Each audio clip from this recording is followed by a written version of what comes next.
নমস্কাৰ, মই সিদ্ধাৰ্থ শৰ্মা, আপোনাৰ সঞ্চয় আৰু বীমা পৰামৰ্শদাতা। আশা কৰোঁ আপোনালোক সকলো কুশলে আছে। ইতিমধ্যে 2021-2022 বিত্তীয় বৰ্ষৰ পৰিসমাপ্তি ঘটিছে আৰু 2023 বিত্তীয় বৰ্ষ আৰম্ভ হৈছে। 2023 বিত্তীয় বৰ্ষৰ আৰম্ভণিৰ সময়খিনিত প্ৰত্যেকলৈ মই বিশেষভাৱে শুভেচ্ছা জ্ঞাপন কৰিছোঁ। আশা কৰিম নতুন বিত্তীয় বৰ্ষ সকলোৰে বাবে শুভ আৰু মংগলময়ভাৱে আপোনালোকে পাৰ কৰিব পাৰে। আপোনালোক সকলোৱে জানে যে আমি সঞ্চয় মন্ত্ৰ নামৰ এক বিশেষ অনুষ্ঠান আছে, য'ত বীমা আৰু সঞ্চয় বিষয়ক যিকোনো পৰামৰ্শ আমি আপোনালোকক প্ৰদান কৰোঁ আৰু লগতে সঞ্চয় আৰু বিনিয়োগৰ ক্ষেত্ৰত আটাইতকৈ উত্তম কি পন্থা হ'ব সেই সম্পৰ্কে আমি সঠিক বিশ্লেষণ আপোনালোকক দিবলৈ প্ৰয়াস কৰোঁ।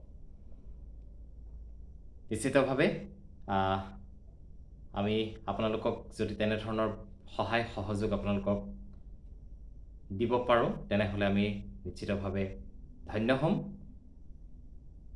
আজি আমি কেইটামান বিশেষ বিষয় লৈ আজি আলোচনালৈ আহিলোঁ।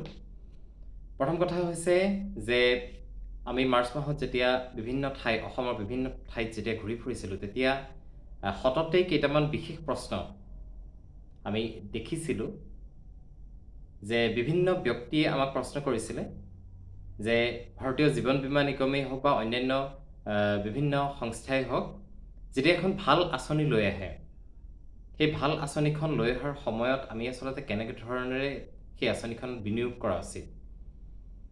আৰু বহুতেই এনেধৰণেও কয় যে আমি প্ৰথম অৱস্থাত আমি বাৰু প্ৰিমিয়াম ঠিকেই দিলোঁ, কিন্তু ইয়াৰ পিছৰ সময়খিনিত যেতিয়া এখন বীমা পলিচি কৰা হয়, তেতিয়াহ'লে তাত কিছুমান সময় নিৰ্ধাৰণ কৰি থোৱা থাকে, যেনে 5 বছৰ, 10 বছৰ, 15 বছৰ, 20 বছৰ, তেনেধৰণে বিভিন্ন ধৰণৰ সময় বান্ধি থোৱা থাকে। সেই সময়খিনিত আমি আচলতে খুব সুচাৰুৰূপে কিদৰে আচলতে বীমাৰ প্ৰিমিয়ামসমূহ দি থাকিম, সেই প্ৰশ্নটো আমাক সততে সোধে। আৰু যিহেতু 80C 80Dৰ বিভিন্ন ধৰণৰ সুযোগ সুবিধা ব্যক্তিসকলে ল'ব বিচাৰে, গতিকে এনেধৰণৰ কথাখিনি আমি খুবেই জনাটো প্ৰয়োজনীয় হয়।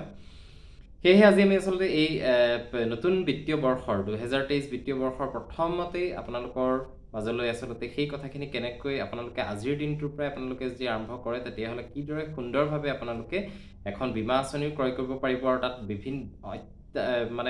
সেই বীমা আঁচনিখনত আপোনালোকে আটাইতকৈ বেছি লাভ আপোনালোকে লাভ কৰিব। গতিকে সেই কেইটামান সৰু সৰু কথা আজি আমি আলোচনা কৰিম। প্ৰথম কথা যে এখন বীমা আঁচনি যেতিয়া আপুনি ক্ৰয় কৰিব, বীমা আঁচনিখনত যেতিয়া আচলতে কি হয়, প্ৰথম কথা এখন খুব সৰ্বাংগ সুন্দৰ বীমা আঁচনি ক্ৰয় কৰিবলৈ হ'লে আপুনি প্ৰিমিয়ামৰ ইয়াৰ ক্ষেত্ৰত আচলতে অকণমান বেছি হয়। গতিকে সেই বেছি হোৱা বৰ্ধিত প্ৰিমিয়াম বা বেছি হোৱা প্ৰিমিয়ামত আপুনি আচলতে কেনেকৈ পলিচি এখন চলাই যাব।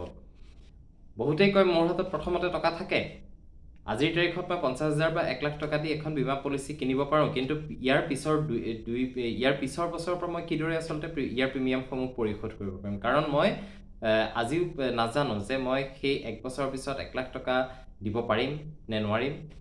গতিকে কেনেকৈ আমি আগবাঢ়িম? প্ৰথম কথা, আপোনালোকক এই কথাখিনিত আচলতে আপোনালোকে দুটা লাভ হ'ব, খুব মন দি আপোনালোকে নিশ্চয় শুনিব। প্ৰথম কথা, আপোনালোকে যেতিয়া বীমা আঁচনি এখন ক্ৰয় কৰাৰ দিনটোতেই আপোনালোকে যেতিয়া ধৰক এজন মানুহে 1 লাখ টকাৰ এখন বীমা আঁচনি ক্ৰয় কৰিলে, তেওঁ 15 বছৰ বা 20 বছৰ সময় ল'লে আৰু সেই 15 বা 20 বছৰ সময় তেওঁ ৰেগুলাৰ প্ৰিমিয়াম দি থাকিব লাগিব। প্ৰত্যেক বছৰৰ মূৰে মূৰে ৰেগুলাৰ প্ৰিমিয়াম দি থাকিব লাগিব। এতিয়া কি কৰিছে, ভাৰতীয় জীৱন বীমা নিগমে আপোনাক মাহেকীয়া হিচাপতো আপোনাৰ বেংকৰ একাউণ্টৰ পৰা প্ৰিমিয়ামসমূহ কৰ্তনৰ ব্যৱস্থা আছে। কিন্তু বহুতেই কি কৰে যে নহয়, মই প্ৰিমিয়ামসমূহ মাহেকীয়া হিচাপত নিদিওঁ, মই 1 বছৰৰ মূৰতহে প্ৰিমিয়াম দিম। গতিকে যেতিয়া 1 লাখ টকা বা ততোধিক প্ৰিমিয়াম হয়, তেতিয়া সেই ব্যক্তিজনে প্ৰথমেই যিদিনাখন বীমা আঁচনিখন ক্ৰয় কৰিব, সেই বীমা আঁচনিখন ক্ৰয় কৰাৰ দিনটোতে তেওঁ এটা বেংকলৈ যাব। বেংকলৈ গৈ পেলাই তেওঁ এখন ৰেকাৰিং ডিপ'জিট, তেওঁৰ নামত এখন ৰেকাৰিং ডিপ'জিট আৰম্ভ কৰিব আৰু ৰেকাৰিং ডিপজিট সকলোৱে জানে বেংকত উপলব্ধ হয় আৰু ই খুব কম, অৰ্থাৎ আপুনি 500 টকাৰ পৰা আপুনি ইয়াত আচলতে ৰেকাৰিং ডিপজিট কৰিব পাৰে।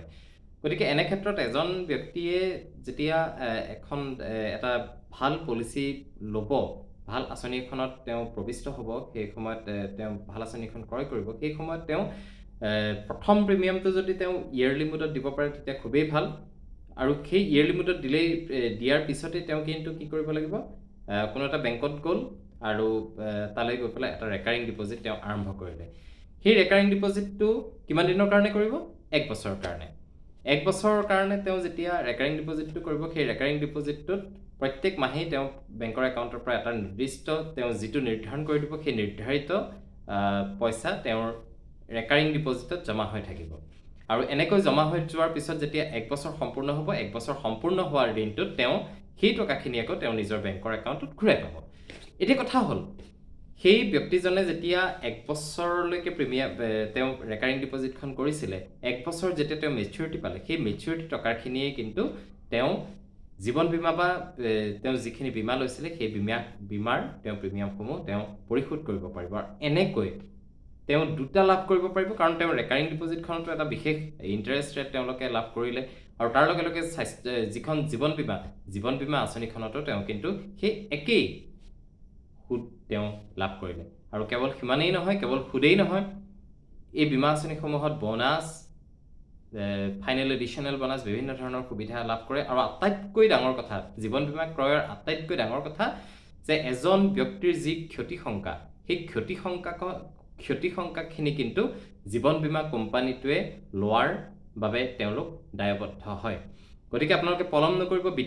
নতুন বিত্তীয় বৰ্ষ আৰম্ভ হৈছে। নতুন বিত্তীয় বৰ্ষৰ এই সময়খিনিত, এই প্ৰথম সময়খিনিতে যদি আপোনালোকে এনেধৰণেৰে সুচাৰুৰূপে সুশৃংখলিতভাৱে আপোনালোকে আগবঢ়ায়, জীৱন বীমাৰ বিষয়টো আপোনালোকে যাতে গুৰুত্ব সহকাৰে লয়, আৰু এনেধৰণেৰে যাতে যিসমূহ আঁচনি, সেই আঁচনিসমূহত আপোনালোকে যেতিয়া বিনিয়োগ কৰিব, তেতিয়াহ'লে নিশ্চিতভাৱে আপোনালোকে যদি টেক্সৰ সময়ত তাৰো আপোনালোকে লাভান্বিত হ'ব, আপোনালোকে নিজৰ লাভ প্ৰায় দুগুণ কৰিবলৈ সক্ষম হ'ব, আৰু বিভিন্ন ধৰণৰ সুবিধা আপোনালোকে লাভ কৰিব।